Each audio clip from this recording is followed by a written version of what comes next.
candid conversations. Know that talk for the nation. You gotta grind and be patient. Ain't no time to be complacent. Get the people ready to wait. Haters gon' keep on hating, but the show is going on. Know the war's yours to take.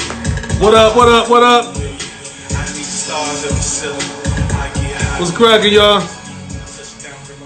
Happy Thursday. I hope everybody's Thursday was as beautiful as mine was. I want to thank everybody for joining in tonight. We are doing a special show tonight. It's special to me, all right? Because I have somebody on here tonight that really means a lot to me. He's really special, a really special friend to me, mentor, big brother, you name it. He is it for me, all right? Tonight I have on my show special guest, super producer, Laney Stewart. And we're going to tap in with Laney, and we're going to dig right in right now. I don't want to waste any more of his time. He's a busy man. So let me get Laney on here, and I hope you are ready to learn something tonight, all right? Because you're going to learn something. Here we go. Let's see. Let's get Laney on.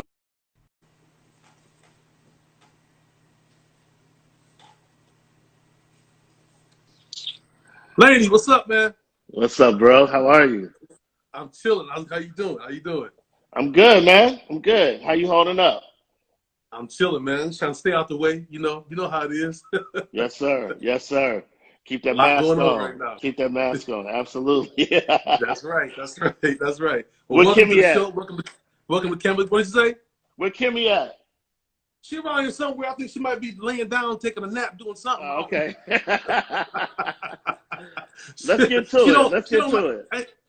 Hey, she don't like being on camera, Laney. I don't know when that happens. Come on now. Right. Somebody's trying to call me, and I rebuke that in Jesus' name. It's the devil. It's the devil.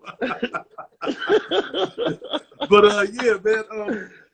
I want to jump right into it before somebody tries to call me again. Listen, so okay, you when I had your brother on, last week.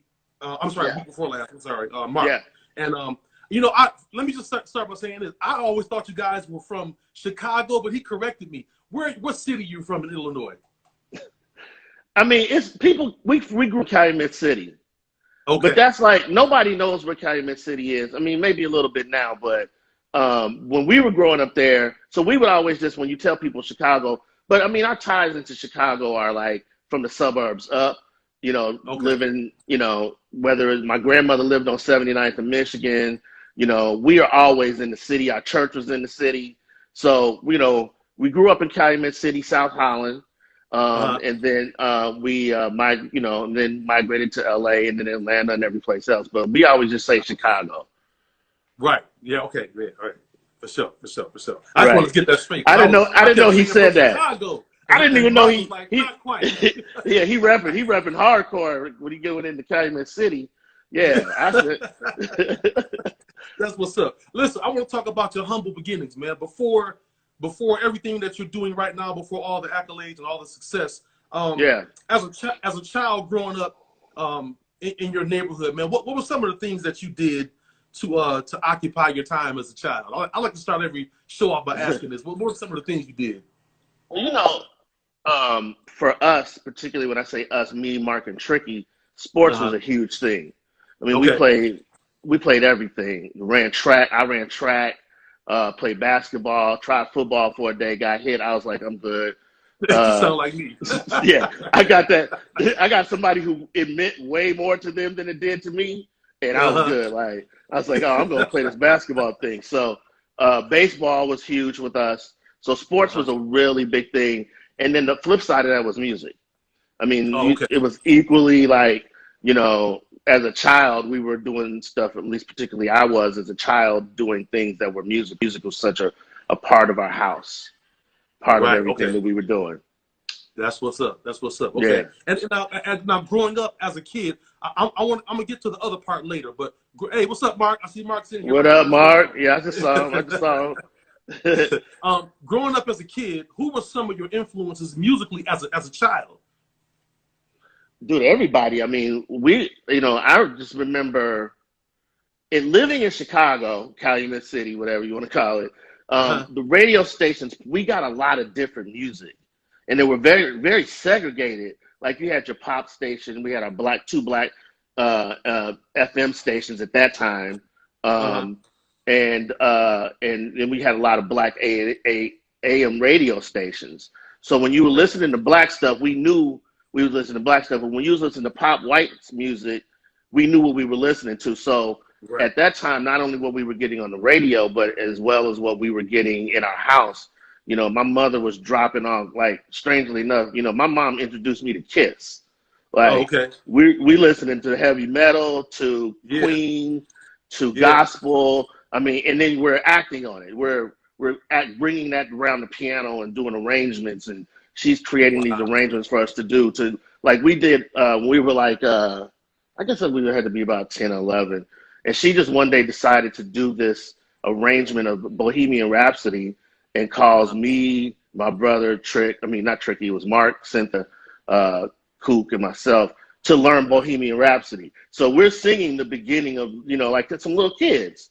Like, so we had that sort of kind of, that was supposed to be fun. That was fun for us. And then you go outside and shoot some ball, you know, if you could get out, you know.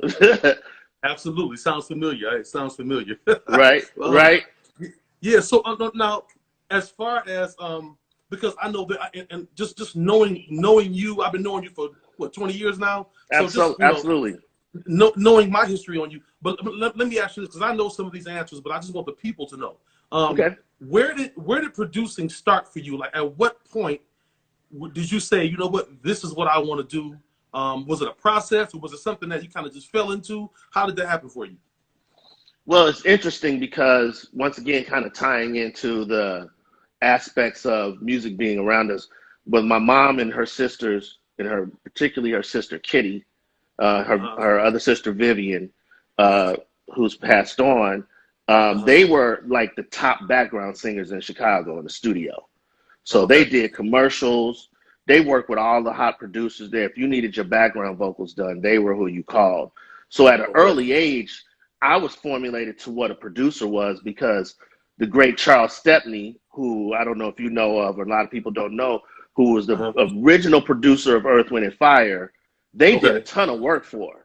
They used to work for him. So he was kind of like our Uncle Charles. So he'd be doing Earth, Wind, and Fire. I'd be, you know, and things like that. And then my mom and them would go down there and sing background vocals. Verdine would be on bass or something that Kitty's project or things. It was very incestuous. So my first thing was like, oh, that guy is absurd.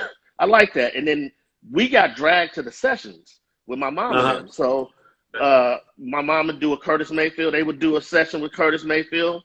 You'd be sitting there watching Curtis work.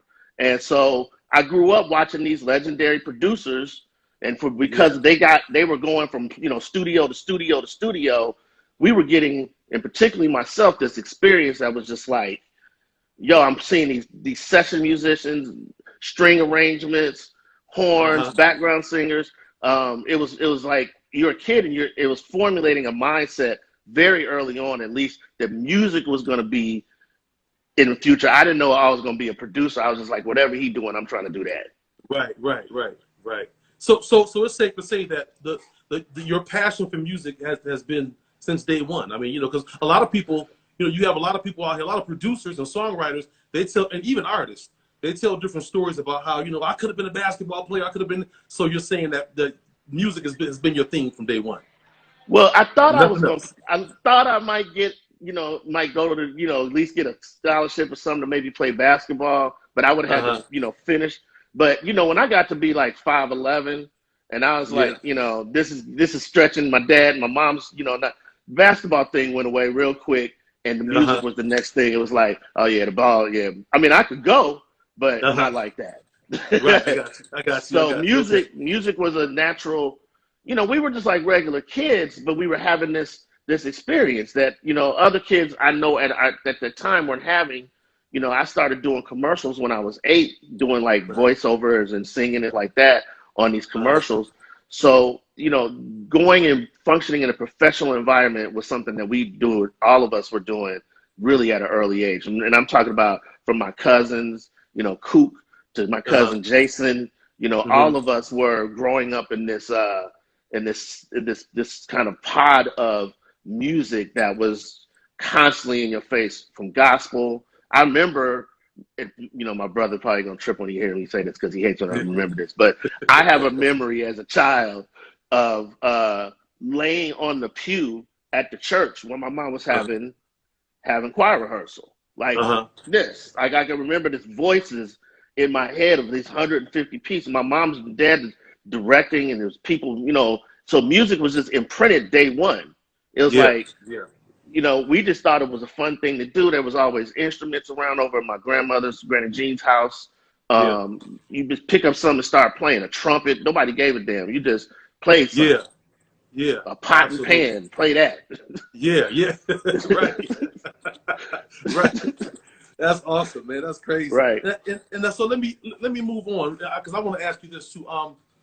You've worked with a lot of execs and artists that ring many bells in the music industry. I want to start with the execs that you've worked with, man. Just to name a few. I have a few written down here. We got and a lot of these are producers and songwriters themselves. But you've worked with Jam and Lewis, Luel Silas Jr., Sylvia Rome, Benny Medina, Quincy Jones, Babyface, L.A. Reid. Now, let me ask you this. Out of all those that I just named, is there one particular person that you've worked with out of this bunch, or not even out in that bunch, that left some type of impression or you took something with? I know you took something from all of them, but is there one in particular that you kind of like favor?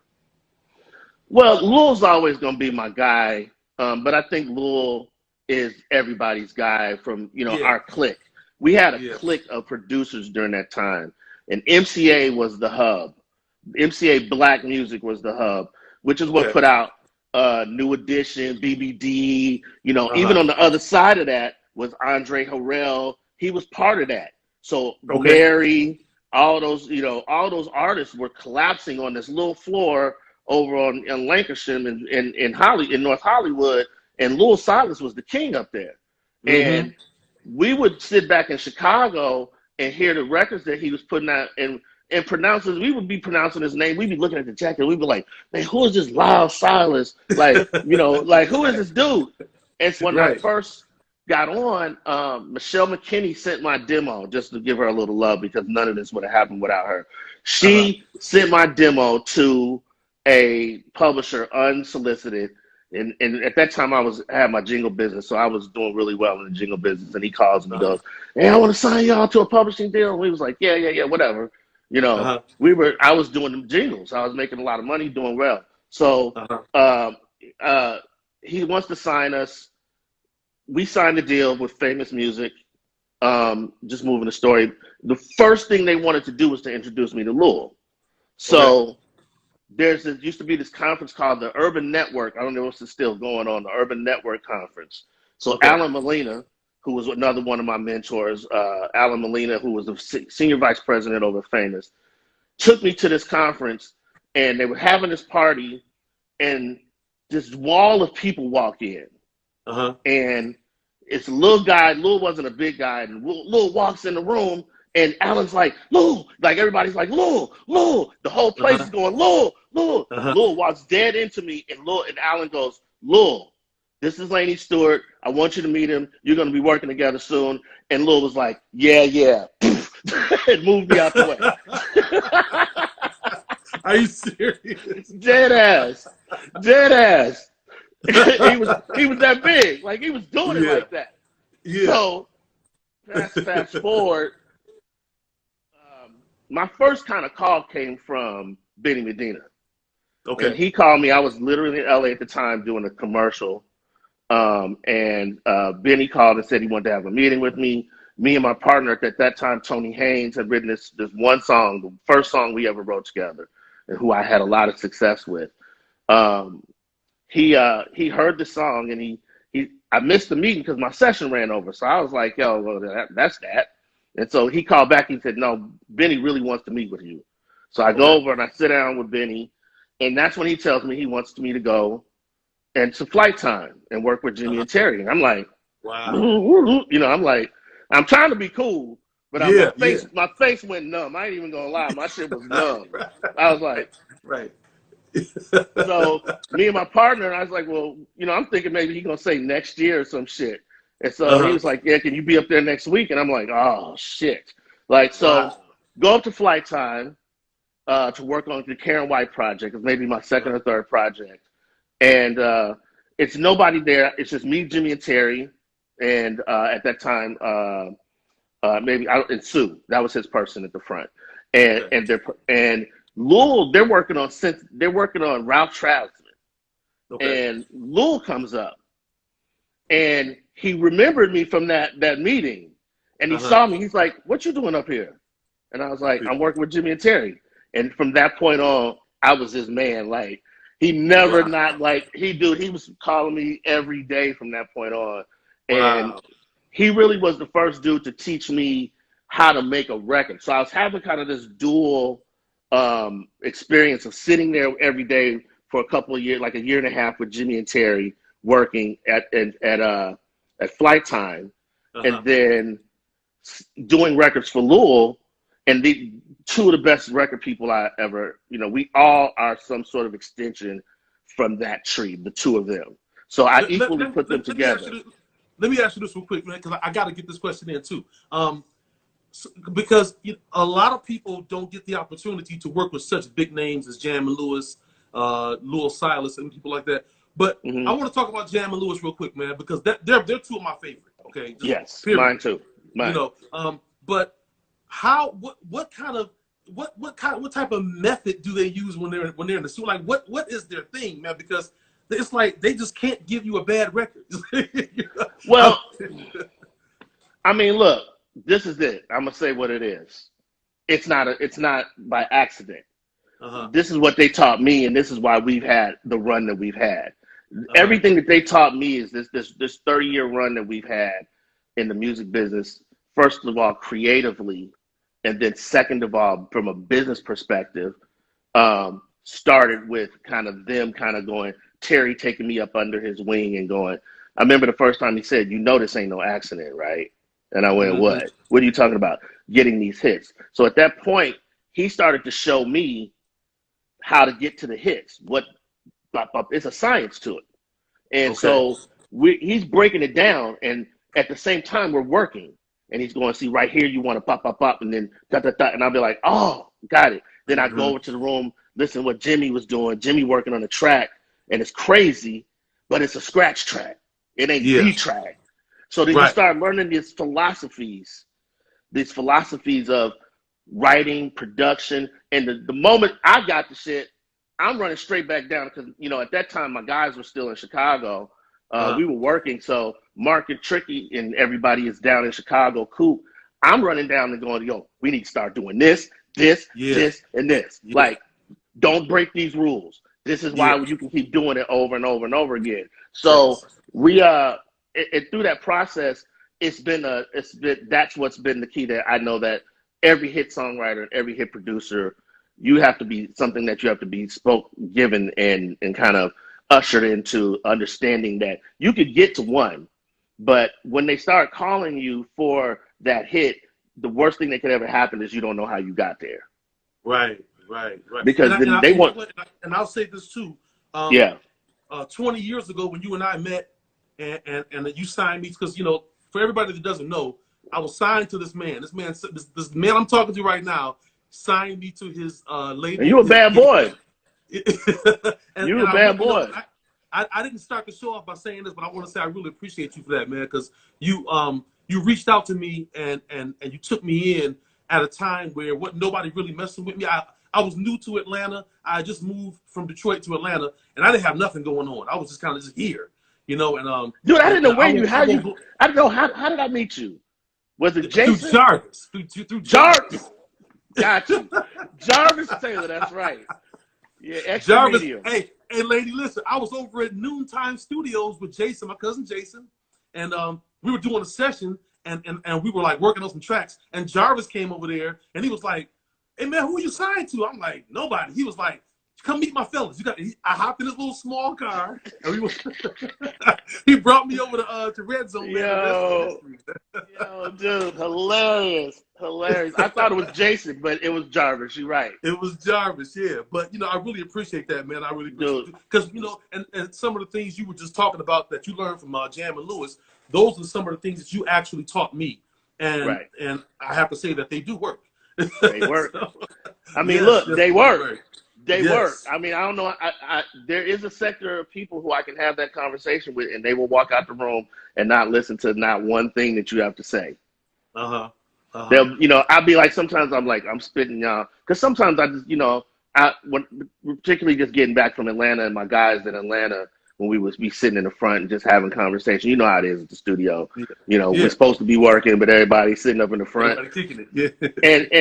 And what, for me, the game has enough potholes in it that what I can tell you, all it does is just increase your chances. It doesn't mean I'm giving you I'm never giving the secret sauce meetings out. I'm never saying those things. But what I am saying is, here, be careful here, so that your journey into the game is still going to be one that's destined for you.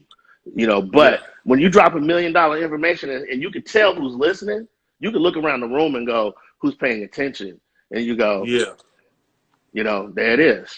Yeah. And then you know the one who's paying attention, a la Dream, because Dream was paying Dream, Tricky.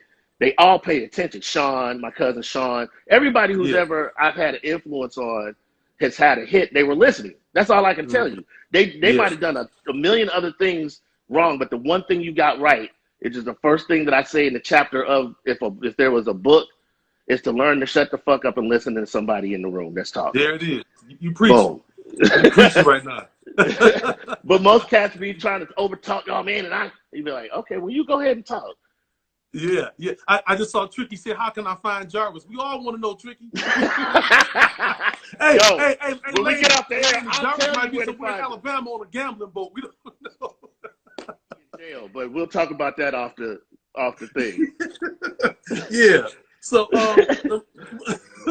moving forward, let me ask you this, man, because what you did was you made a transition from, and you just touched on this a few minutes ago, but you made a transition from LA to Atlanta to help your brother set up what he had going on. How was that transition? Because LA is another monster. Yes. There's a vast difference between what goes on musically in LA and what goes on musically in Atlanta. And how was that transition for you, man? Because I know working out in LA, you probably got used to that style of that method of how they work out there. How was the transition for you, man, coming down here? Or was there one? No, it was because, when I came to LA, when we left to go, moved out here, we all came out in 92. And my goal was to see just how I went against the best of the best in the world. That literally was what I wanted to see. It was a talent thing. It wasn't about money. It wasn't about getting rich. It wasn't about fame. I just wanted to know, how do I stand up next to these motherfuckers out here that's killing it, that I'm watching? So I basically at that point, when I went I had adjusted to LA life, and doing it, Atlanta was a shock for me. The guys when Trick had gone down to Atlanta, I think in 94, and the studio had just started. He put up, it's like, I always tell people when I left is, the studio is like this beautiful place now, but back then, and I'm sure he's laughing right now if you hear this shit, it was a ramp, a couple bathrooms, and what we know to be his room, that was the first room that was done. And so Trick and Sean went down there and built that first part of the studio. So by the time I moved down there, Shakespeare had been there. Shake was in the building. Focus. And my brother had called me. I was working with Babyface at that point. And my brother called me and he was like, yo, man, you need to come down here. We need to just bring you in. We're going to bring Focus. Jason got Focus down here in the back. Shakespeare over here. Shake, I think, had just wrote No Scrubs, I think, at that time. It was in 99. So I go down there, and this is in Atlanta, was just at the beginning of being like what Atlanta. Like when JD, everybody was really Dallas. Freaknik was still popping, it was like, still popping, it was like Atlanta was a thing of like a destination now. And it was going on down there, but their methods were so much different than the ones that I was used to, in the game. So now there's an organicness. Like you play a record, you go to the strip club and play it to see if it's hot. I'm like, oh Yeah. shit, that's tight. Yeah. Like, there's a culture around the game. There's no culture around the music industry. It's business culture, but in Atlanta, Right. there's a creative culture, and you know it's what? Let me something say, you can tap I'm sorry. into. You know, I hate to interrupt you, but I gotta say this too because I Yeah, gotta give you your flowers while you can still smell them. Listen, there and I stick with this. I say this all the time. You guys, when I say you guys, I mean you and your brothers. You guys brought something to Atlanta music that and I'm not taking anything away from Atlanta producers or writers, but I'm saying when you guys when I got there in 2000, I noticed that your sound was something that Atlanta was missing. yeah, You know, I just feel like you guys brought something extra to the table that Atlanta was missing at that time, and it just made a yeah. world of a difference. You know what I'm saying? And that's not Well, just because I know you and I revere, you know, you as a producer. I'm just saying I'm speaking the truth. You know what I'm saying? well, it was interesting because part of the thought process, and Chris Hicks and them will probably laugh, but I remember when me and Mark had the conversation, we were going after Noontime, which was our, you know, kind of competition. Yeah, yeah, And we kind of came together with this mindset of like, yo, the Noontime niggas is hot. Like, we need yeah. to beat them. Come down Right. here. Mark orchestrated it. Like, get down here. And what happened once I got in the building, something just it was like, man, this electricity that just took off during that time where, like, if you got in our building and you were supposed to go someplace else, you didn't really go no place else. You go up, Like, I know I'm a you was witness. getting, you gonna get eight. You gonna get eight out of here right now. Niggas would be outside. This before we had the gates up, like pulling up on the block trying to find the artists because they wasn't coming out the building. Right. Management locked in. Don't let them out. You come Y'all in, was holding them hostage. we hold them hostage. Focus be down there. Focus got some trade, you know, shake the trick. Niggas will leave their door. Remember, niggas leave their door open. So you Yes, could just yes. hear what the fuck, you know, you be like, and niggas be like, oh, no. Our competition amongst each other had gotten so, well, we didn't even care what was going on in the rest of the city. Yeah, We were yeah, just like killing them, like, yes. yo, what's up? And we didn't know until it kind of, you know, cooled down what had been done. But, you know, we were 5 records here, 5 records, 6 records, you know, we were supposed to come in and get 1 record from Shape. And they end up getting 2 from me and Trick. Mark would leverage it, you know, leverage the whole building. Uh-huh. Oh, It you need was to go crazy, over here. man. Yeah, you was there. Like by the time I got there in 2000. Yeah, by the time I got there, man, it was like you know, the experience at Red Zone was one that I've never experienced before, and I've been in a lot of situations. I was signed to LL Cool J for a minute and all that, but I'm saying when I got with you guys and when I started producing and you signed me to your production company, it was like it was night and day from what I experienced before. And because I'm gonna tell you why I'm saying this, because we actually had fun while we worked.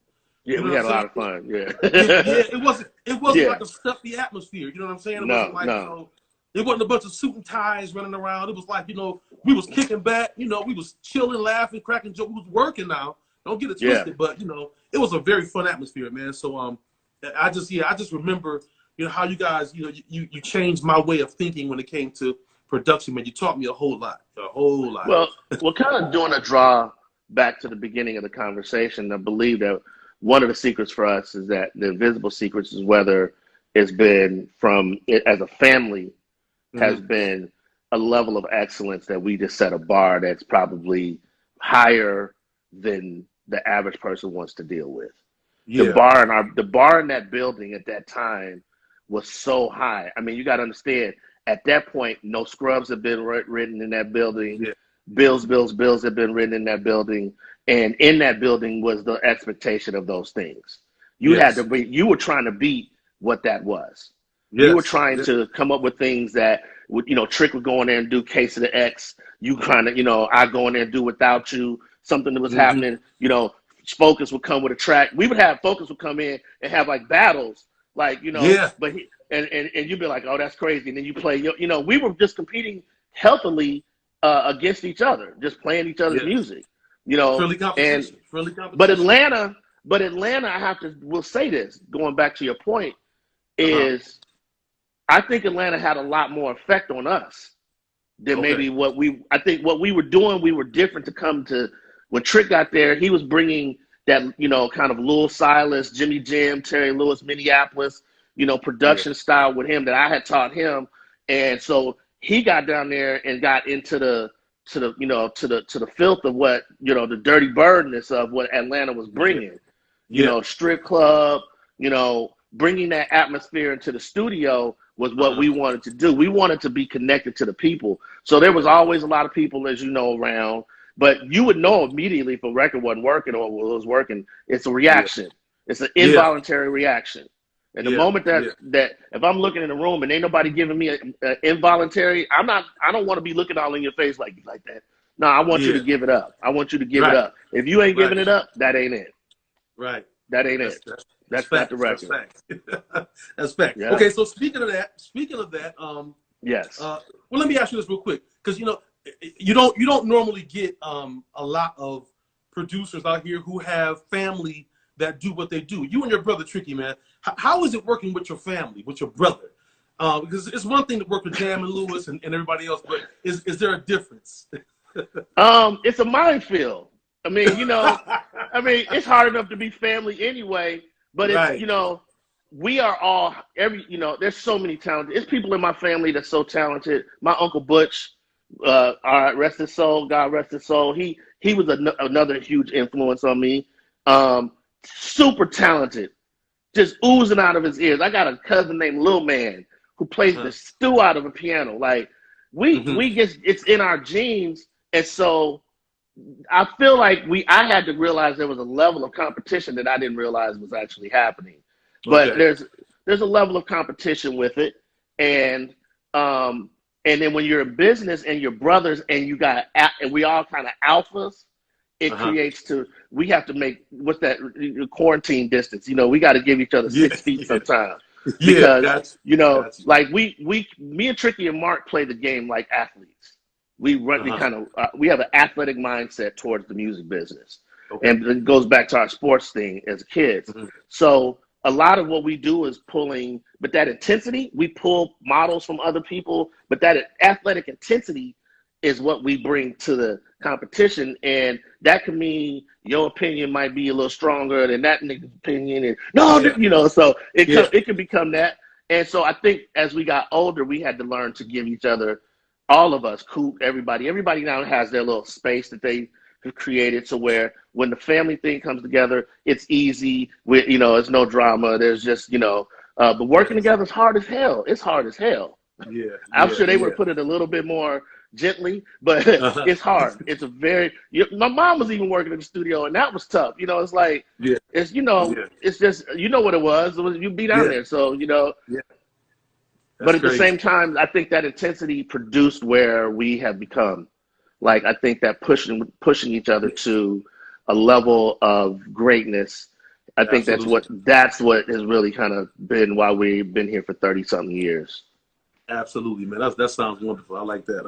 Okay, let me move forward with this. So, because sometimes a lot of times, I get a lot of people that log on here. They're songwriters and they're producers for they're doing their thing, and they're trying to get their name known out here as a producer or a songwriter. Share with them, in your opinion, and I ask a lot of my guests this, but I'm asking you this right now. In your opinion, what makes a hot track? That's a really good question. I think what makes a hot track in this day and age, everything is the beat. But we're kind of in a market where that beat is kind of singular, kind of there's some components to it that you're just going to always have, 808, and then there's variances to that beat. And that's always been part of the music business. The beat is everything. But I just think that when you hear a track, it's got to convey, because you're talking to the top line writers at that point. You're trying to convey what you're trying to get across in that track. So when I hear a track, I'm listening for a discussion of what that producer's saying to me, because that's going to make it easy for the writer to walk in and go, oh, I hear this. I hear something. Right. If a writer doesn't come in and hear it, they could force something on top of the record. But if a writer doesn't hear anything off the cuff, it's because you didn't say nothing. Right. You got to be deliberate in your track to say, you see what I'm trying to do. So like I might do a record and be pulling a little bit from some other record, and I want to see if that writer gets where I'm at. I'm doing a version of that, and are you like, and if they don't get it, I'm speaking to somebody who's going to eventually get that point, and then they're going to go, oh, I see what you did there. I'm going back to that and give you this, that.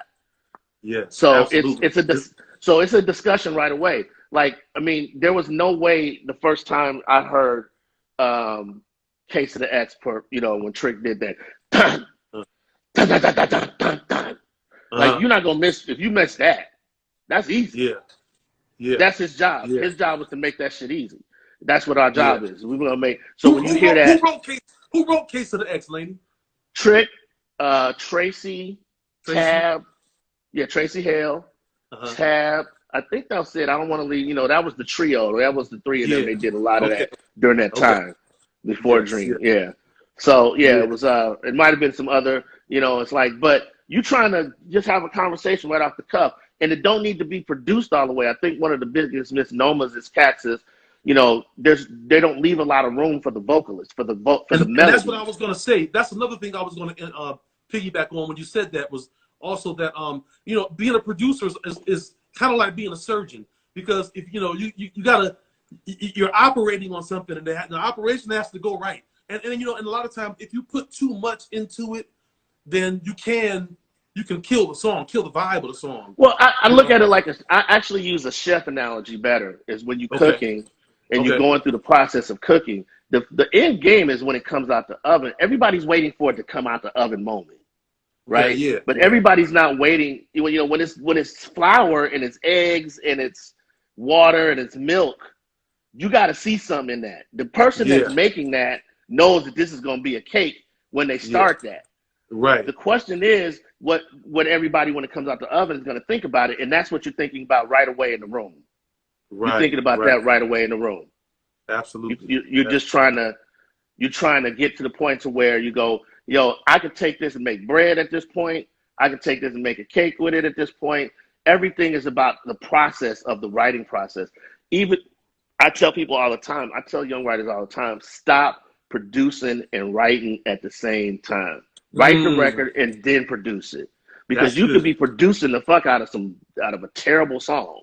And that's what you get most of the time. And particularly with the equipment and gear, there's so much equipment and gear that everybody's shit sound good now. Yeah, that's true. Bad singers sound good.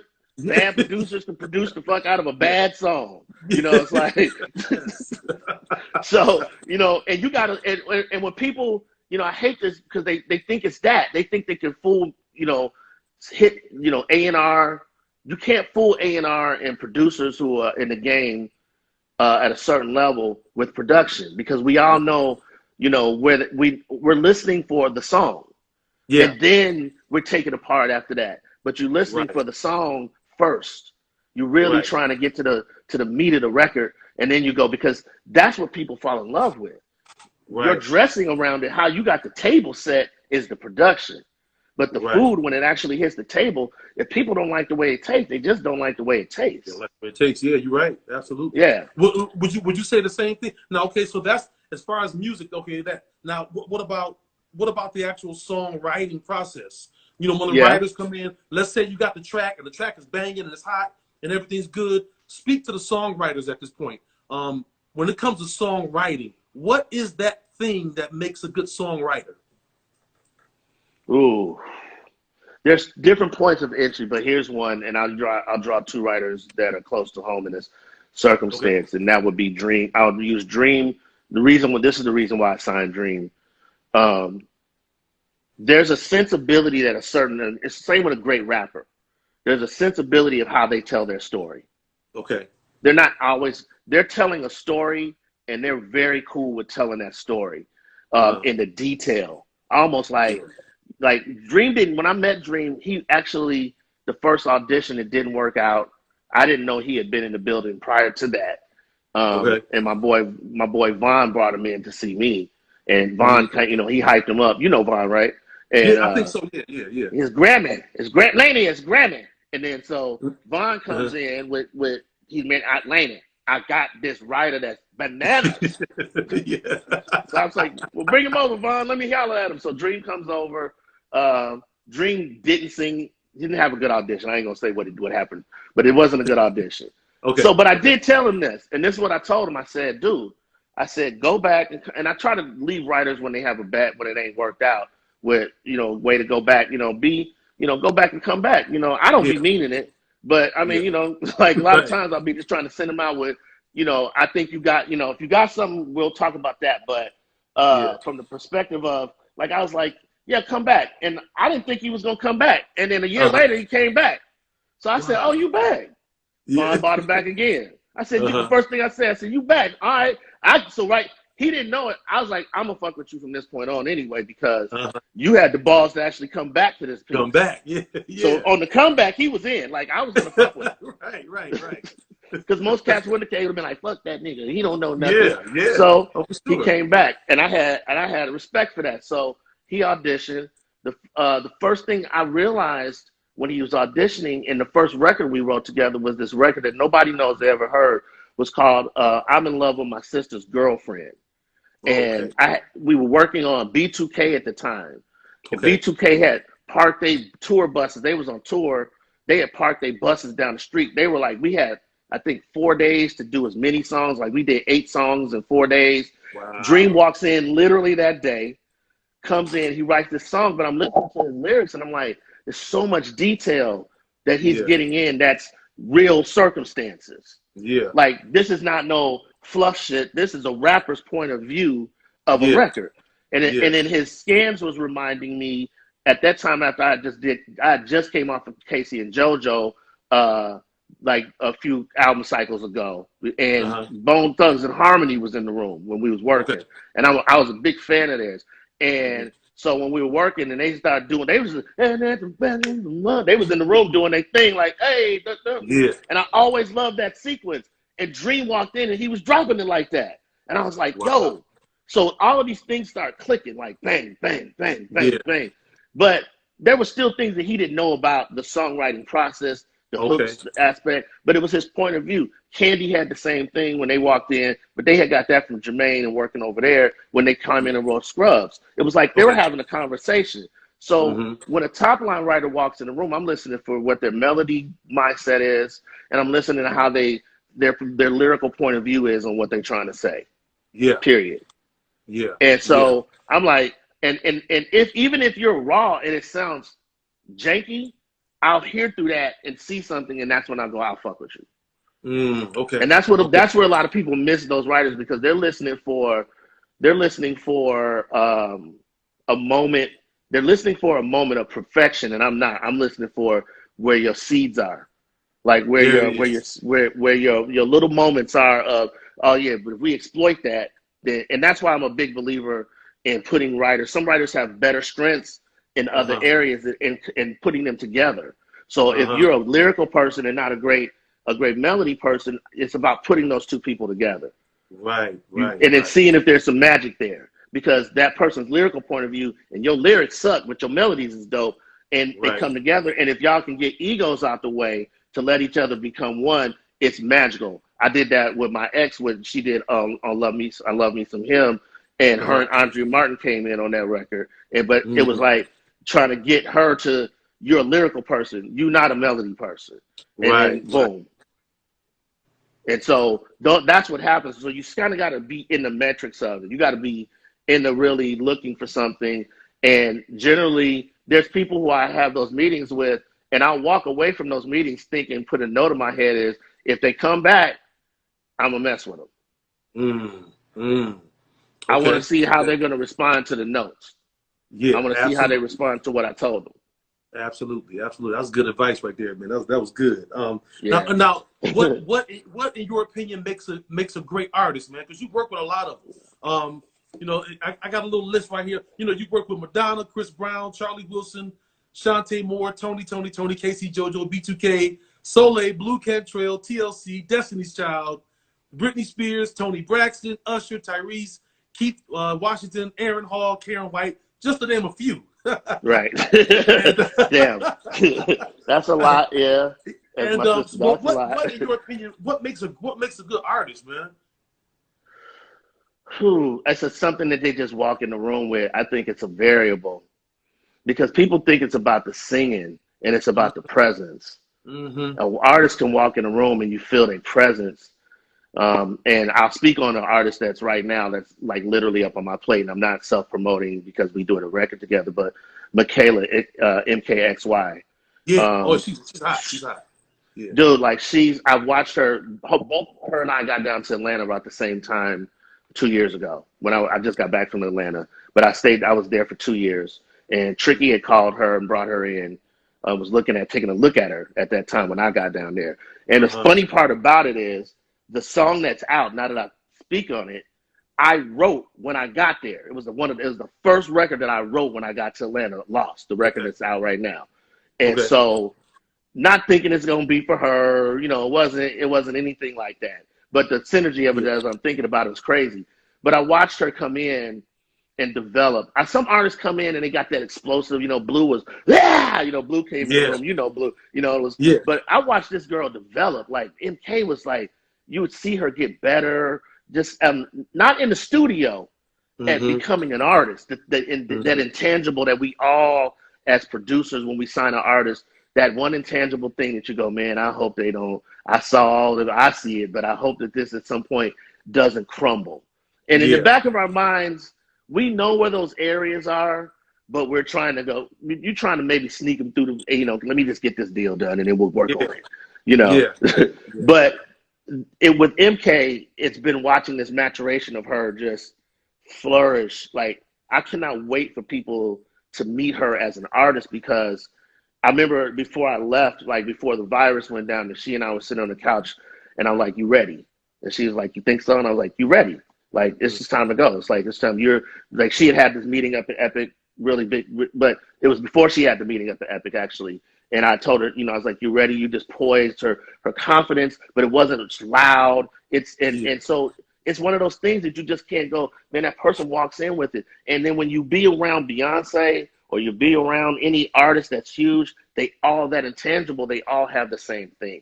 And so that's why when people come in and they go, "Man, I can sing," and you go, "You don't have that. You didn't make me feel nothing." Right. And I've missed some artists. Like, I miss Carrie.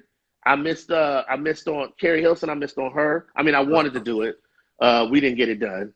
And then and I missed on Sierra.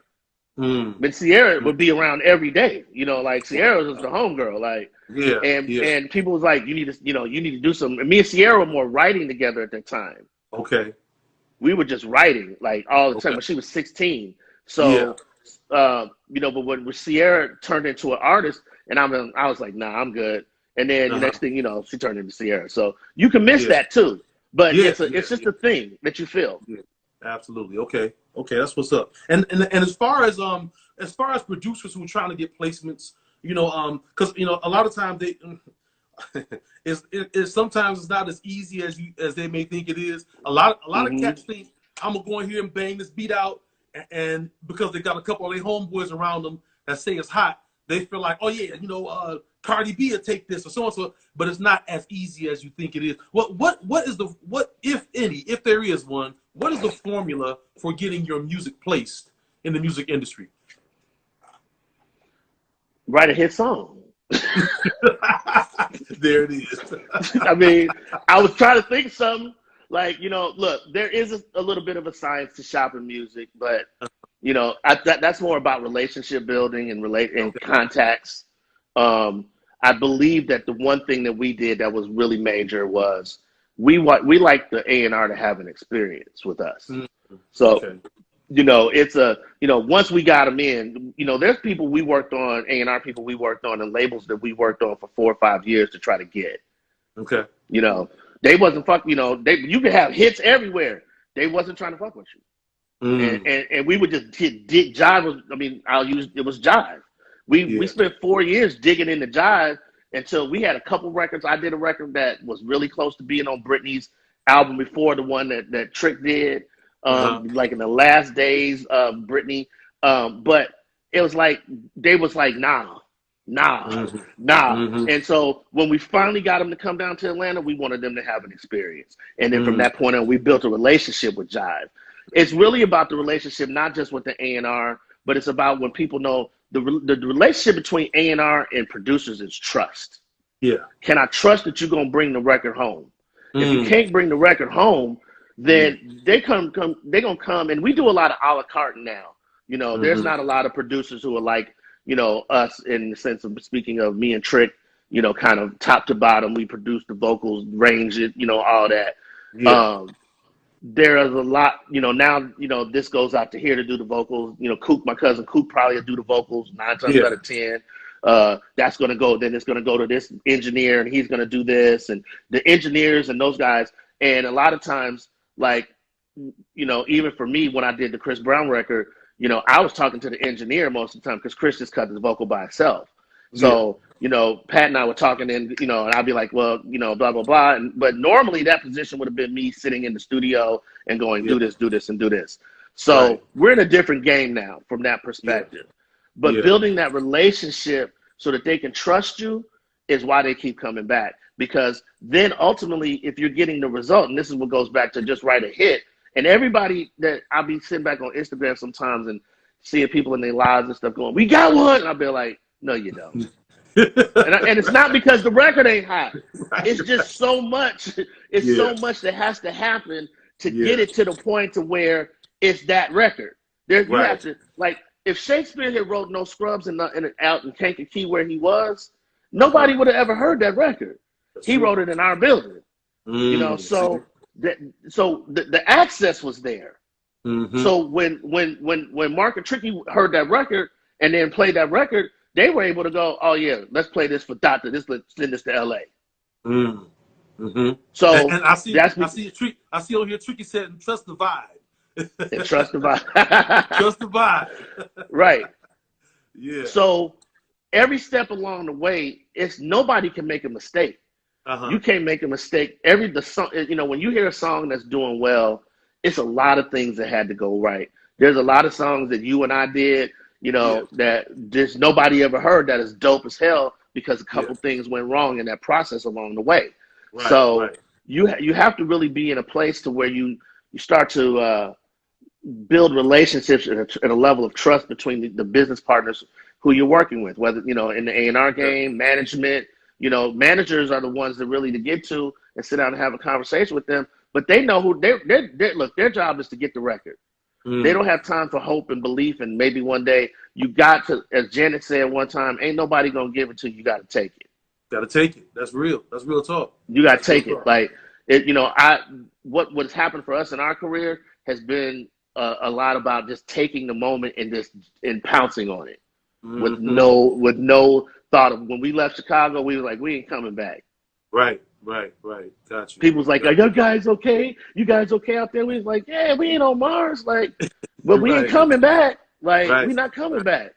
So every record, regardless of how big it was or how small it was, we dealt with it like it was you know, we played and pretended like it was Madonna or it was Whitney or it was, you know, B or it was, you know, Reed or something like that. Like, we worked ourselves into a point to where that artist then starts to ring your phone. Because everybody got treated like that. Everybody got that. Okay. I got about 5 more minutes. I'm gonna ask you 2 or 3 more questions. It's counting me down. Listen, real quick, give me 2 minutes of your thoughts on what's going on in the world today, man. You know, we're seeing a lot of lynching of a lot of our young black men and women. What's your thoughts on what you see in the news right now, man, with the protesting and everything? It's necessary. I'm with it. But now, after when it's all said and done, there's a mindset of philosophy amongst us as a people that we got to start to create a mantra amongst ourselves and take responsibility for us. And I say that not in a negative way, but I say that in a positive way, in the sense that ain't nobody going to get us out this situation but us. And in that scenario, meaning circling, as we like to use this phrase, circling the wagons. My dad used to use it a lot. Circling the wagons around our community and getting back to being authentically black and being authentically about the products and the things that we want. Now, there's a concept and a philosophy that works in that, and that is learning how to stand on each other's shoulders. We have got to get to the point to where we understand how to stand on each other's shoulders, and when somebody lifts you up, lift that person and keep lifting people up. We're not good at that as a people. We got to get better at taking this and taking our situations to helping each other and making our business models and making our business, how can we work together and being enthusiastic, not walking away, nah, man, fuck that nigga. Nah. Yeah. No, don't. Right. We do that too much. That's too much. Too much of Right. that. We got to be, yo, I might not be able to do shit with you for 2 years, but I met you, we connected, and someday down the line, we going to do something together. May not be right now. We're not aligned right now. And create this mantra amongst ourselves is get money. It's money calling. That's it. It's getting money. And not begrudge the other guy what he doing, because that's the way I got in. I got in the game because other people saw stuff in me at every step of the way. Somebody saw something in me.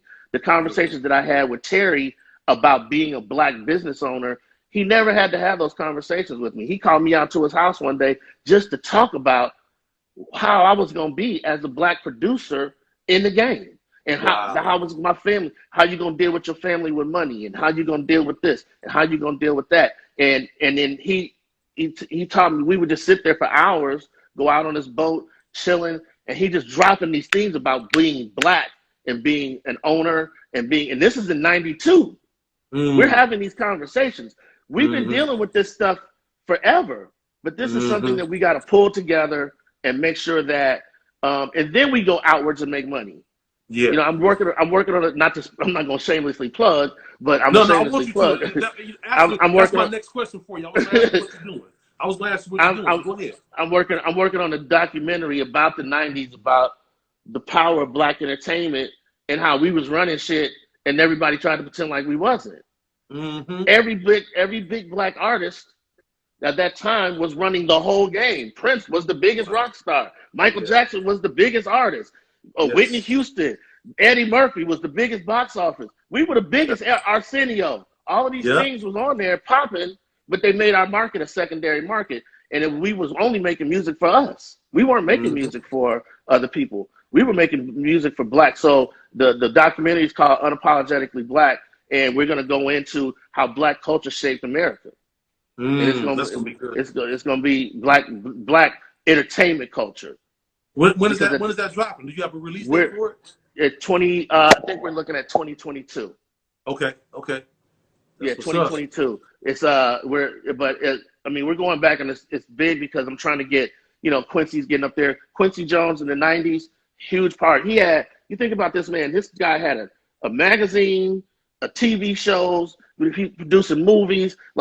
Quincy, people think about Quincy from a music perspective, but Quincy is a guy that had his hands in everything in Black music and did very well without having to look out. I mean, look, he was, obviously had the biggest guy of all time in Michael Jackson, but the fact of the matter is that Quincy was making product for us. Yes, he was. And absolutely. So our content can't be about getting validated by outside of us first, but by getting our Black radio stations, making our Black content. I know that Black radio ain't never coming back, but our Black content that's being made online, making sure that it's for us, that we, for us, by us. Got you. And that's what's next. Seconds left. I got 60 seconds left. I want to take this 60 seconds to tell you a few things. First of all, I want to say thank you for coming on the show, man, and being a part of this show. Man, I really appreciate you. I really do. Oh, man, don't worry about it. And also, I want to say thanks for everything, man. From day one, Laney, you've been solid with me. And I like giving flowers. I have to give you your flowers. Well, you owe me bouquet because you met your wife through me. So you owe me a whole. You owe me a shop. Listen, you're responsible for me and my wife being married to this day. I really appreciate that. I got 30 seconds. Listen, man, I love you, man, and I thank you. Love you too, bro. All right, no worries, man. Do it again. Definitely, let's do it again. Hey, I've got my LSU talk. You gonna come on there? I'm gonna get you on there, ask you some questions. But we get ready to start next week. I'm gonna try to get Dream and some other people to come.